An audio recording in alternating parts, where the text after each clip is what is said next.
itself. Let's hear from General Dan Kane, however. The issue is, how many more missiles does Iran have? How many more attack drones do they have? They're firing far less today than they were at the beginning of this war. Here's cut number 12. In reducing the number of missile and drone attacks out of Iran. Ballistic missile attacks continue to trend downward, 90% from where they've started, and one-way attack drones have decreased 83% since the beginning of the operation. A testament to our air defenders and our air defense systems, and as I said, our partners in the region continue to do great work as well. Second, we're making substantial progress towards destroying the Navy. In the first 10 days of the conflict, we're more than 50 Iranian naval ships into the campaign using a combination of artillery, fighters, bombers, and sea-launched missiles. That was General Dan Kane, Chairman of the Joint Chiefs of Staff. Sitting next to me right now is the House Majority Floor Leader from the great state of Louisiana. Steve Scalise is here. Representative Scalise, you just heard General Kane talking about the war effort, what Iran is capable of doing. They fired missiles into a German military base today. You know, something I've been wondering, are we having any expectation that other countries are going to eventually get fed up with this and join in the military attacks against Iran? Well, Scott, first, thanks for having me, and good to be with you. And, you know, you would like to think that some of our European neighbors would recognize what Iran's threat poses. You know, if you looked at the first few days of this conflict, it was almost like Europe was trying to sit it out. It was like this kind of pre-World War II mentality. The Neville Chamberlain wing of European leaders was back at it again. And, you know, Great Britain was there, you know, almost saying, you know, United States, don't come close to us right now. And then, of course, Iran, you know, really stupid calculation, started lashing out at all of their Middle East neighbors. And they really brought a lot of the Middle Eastern countries that would have maybe sat on the sidelines into our coalition. It was us and Israel that went in to this together. And then you saw a lot of other countries join in from the Middle East because they recognize the threat Iran poses. Let's keep in mind, Iran has declared war for decades on America, on Israel, on anybody that believes in freedom, including their own people, slaughtered tens of thousands of their own people, but killed hundreds of American troops. Let's not forget that. And so President Trump did what many other presidents thought about and just for whatever reason didn't take the actual action to do to protect America. President Trump's doing it, and I'm glad he is. But if you look at Europe, you know, it seems like they're very, very slow to the game. I hope they come on board because Iran, a nuclear-armed Iran especially, would have been a major threat to the world. President Trump has done the world a favor by removing that threat, but it's not over. And until the people of Iran are able to take their country back, Scott, and this is something that's so important when you hear from people inside the country that yearn for freedom. Going back to the Arab Spring when Barack Obama just let them kind of hang out on the vine.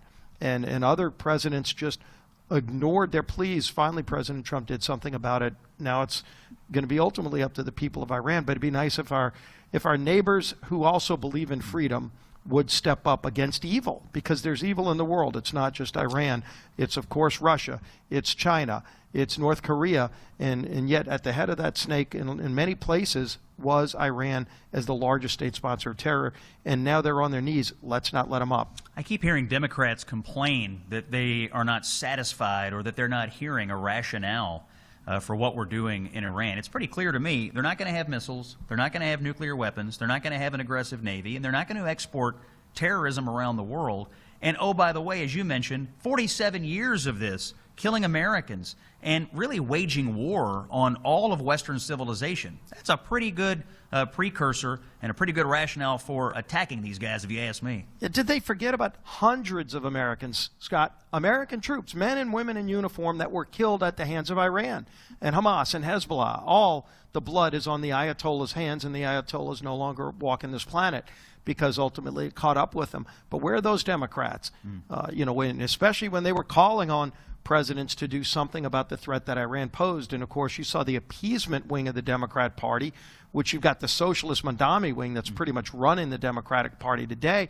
But on the other side, you've got appeasers that were letting them get a nuclear bomb. How many times did John Kerry fly to every place around the world on a private jet while he's telling you to ride a bicycle, Scott? You know, but he was, let's let Iran get a nuclear weapon, but it's going to all be on our terms. How crazy was that? And they were doing it. They were about to get a nuclear weapon that they could then, they're enriching uranium at weapons grade to put on missiles with drones backing them up to deliver to Western countries, not just Israel, America. It wasn't really hiding the ball either. They came to the meeting with our negotiators and said, we have enough material to make 11 nuclear bombs. I mean, that was their starting position. And so when you tell the president that, who has drawn a clear red line on this, they will not have nuclear weapons. A, that was stupid for the Iranians to do that. But B, they revealed their view, which, by the way, is they're fanatics. Yeah. They're religious fanatics. They're not rational, and they're not really here to be cajoled diplomatically. They believe they are supposed to be bringing about the end of the world through the use of nuclear weapons. It sounds crazy, but that's what they believe. Something, by the way, you put on the floor of the House the other day. I was shocked at this. You put up a resolution that said, we're reaffirming the position of the United States that Iran is the world's largest state sponsor of terror. And 53 Democrats voted against that. What was going on the House floor that day? Scott, incredibly telling. You know, you look, the Democrats had filed that War Powers resolution, which was really a resolution to block the president from defending American interests. It was a crazy vote. And go look at that vote, by the way. Almost every Democrat voted to say, even if Iran is attacking American bases, which they were doing, attacking embassies, which is an act of war against America, that America can't defend itself. That was insane, and we voted it down, but almost every Democrat voted against it. But because that was coming to the floor, I worked with Chairman Mast, and we said, look, if the Democrats are going to bring this, why don't we remind people? Because they sure don't teach history in school, it seems like, these days. And a lot of our own Democrat colleagues seem to forget history of what Iran has done decades and decades, over and over, trying to kill Americans, successfully killing Americans, declaring war on anybody that believes in freedom, going after Israel. What have they done as the largest state sponsor of terrorism? Supporting Hamas, Hezbollah, the Houthis, all these other groups, and yet it almost seems like Democrats want to forget that all happened because they hate Donald Trump so much. So we put that resolution on the floor right before the vote that would have taken away the president and his commander-in-chief's ability to protect and defend America. But we also put that reminder up, and as you said, 53 Democrats voted no. They basically said they support Iran's actions promoting terrorism around the world. It was insane, but very telling because, by the way, Scott, those are the same people who would be running Congress if people don't go out and vote this November. Do you think your vote matters this November? Hey, you like what Trump's doing? You're going to sit at home? If you sit at home, those people are in charge, not just the Mandami wing of the party, but the group that said, oh, what Iran has been doing for decades is okay. They would be running this country. That's the House Majority Floor Leader Steve Scalise, that voice you're hearing on the Scott Jennings Show today. We're at Trump Doral Resort in Miami. Leader Scalise, the House Republican Conference is meeting here to discuss policy priorities and political priorities for the year. It seems to me there's a couple of issues. One is immediate. The Department of Homeland Security, at a time of war, at a time of terrorism, at a time of bad weather, at a time of 5-hour lines at the airport, remains shut down because of Democrats. That's one bucket. And number two, it's the legislative agenda for the rest of the year. Let's start with DHS. You all did pass something out of the House over Democratic objections. What's your view? Are the Democrats now in the Senate ever going to relent on this despite all of these issues going on? Yeah, and this is another example of how Democrats just want chaos in America. They wake up every day. They want to just block anything that Donald Trump's doing, and they want to root against any success for America as long as Donald Trump's president. Again, this is not your father or grandfather's Democrat Party. These are radicals. These are people who really believe in that far-left socialist Mandami agenda. And so they shut down the Department of Homeland Security. And we're at a heightened threat right now. But it's not just the defending our homeland. It's when you go to the airport, TSA. You know, this is what you just referenced, 5-hour waits at the airport at New Orleans. There are pictures. You can go see them. Lines 2 stories long, winding all around the airport, going into the parking garage to get into the airport to be screened by TSA because they don't have the workers showing up because they're not getting paid, because Democrats decided to have a tantrum against the country. You know, Coast Guard not getting paid. There's disasters going on. You've got freezes going on with these cold storms, and yet FEMA doesn't have the money they need to help people. And this is the Democrat Party that talks about compassion all day long. They care about working people. They've never cared about working people. They're denying paychecks to blue-collar workers right now at your local airports. So if you're waiting in a long line, missing a flight because Democrats decided they don't like the president, so they're going to make your life miserable, how's that helping anybody? They need to open the government, but it shows you who they are. They don't mind holding Americans hostage just because they're having a tantrum with the results of the 2024 election. Last question for you, Leader Scalise. What can we expect to see out of the Republican majority on the floor of the House, legislative priorities, short-term, medium-term, and for the rest of the year? Yeah, you're going to see more bills with House Republicans working with President Trump to make life more affordable for working families, like we've been doing the last year. We know tax cuts to make sure that the working families' tax cuts in place so that you don't have a tax increase, no tax on tips, overtime, seniors getting a tax credit. We passed that. Every Democrat voted no.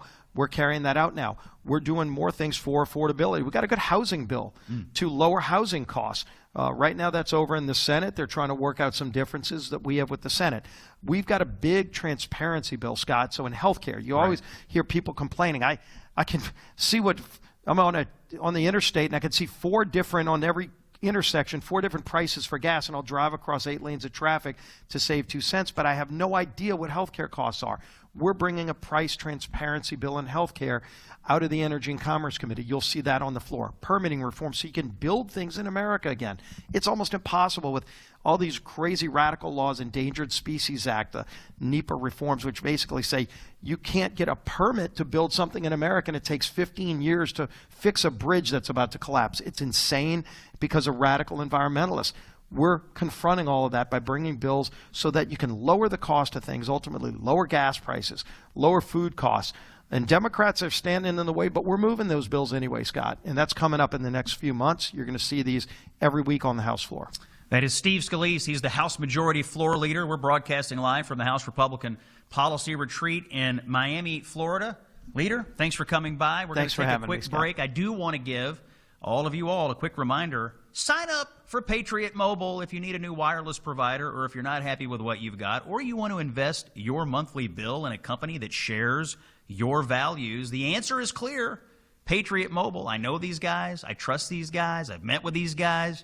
Superior product, but more than anything, they support your values. Switching is easier than ever. Take a stand today. Go to patriotmobile.com/Scott or call 972-PATRIOT. Use promo code Scott, and you'll get a free month of service. patriotmobile.com/Scott, 972-PATRIOT. When we come back, Chairman of the House Ways and Means Committee, Jason Smith, will be here. It's Common Sense for the American people. Stay with us.